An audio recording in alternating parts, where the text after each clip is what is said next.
ایک دفعہ کا ذکر ہے کہ ایک بڑے شہر میں ایک بہت امیر اور مالدار آدمی رہتا تھا۔ اپنی دولت کے بارے میں شیخی مارتا تھا۔ اس کا بیٹا دور شہر میں پڑھتا تھا اور وہ چھٹیاں گزار کر واپس آ گئی۔ امیر آدمی اپنے بیٹے کو دکھانا چاہتا تھا کہ وہ کتنا امیر ہے، لیکن اس کے بیٹے کو کسی پر تعیشی طرز زندگی کا شوق نہیں تھا۔ تاہم امیر آدمی اپنے بیٹوں کو یہ باور کرانا چاہتا تھا کہ اس کا طرز زندگی انتہائی امیر ہے اور غریب لوگوں کو بہت زیادہ نقصان اٹھانا پڑتا ہے۔ اس نے غریب لوگوں کی زندگی کو دکھانے کے لیے دورے کا منصوبہ بنایا۔ باپ بیٹی نے ایک رتھ لے کر پورے شہر کا دورہ کیا۔ وہ 2 دن کے بعد گھر واپس آئے۔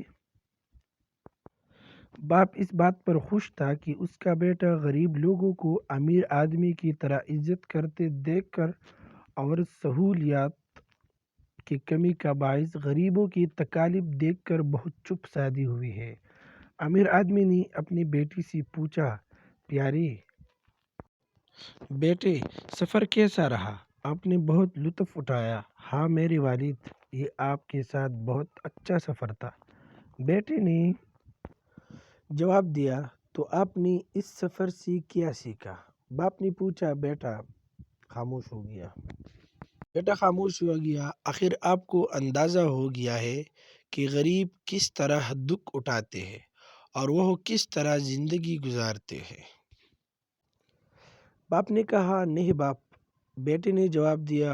انہوں نے مزید کہا، ہمارے پاس صرف 2 کتے ہیں، ان کے پاس 10 کتے ہیں۔ ہمارے باغ میں ایک بڑا تالاب ہے، لیکن ان کے پاس ایک بہت بڑا خلیج ہے جس کا کوئی اختتام نہیں۔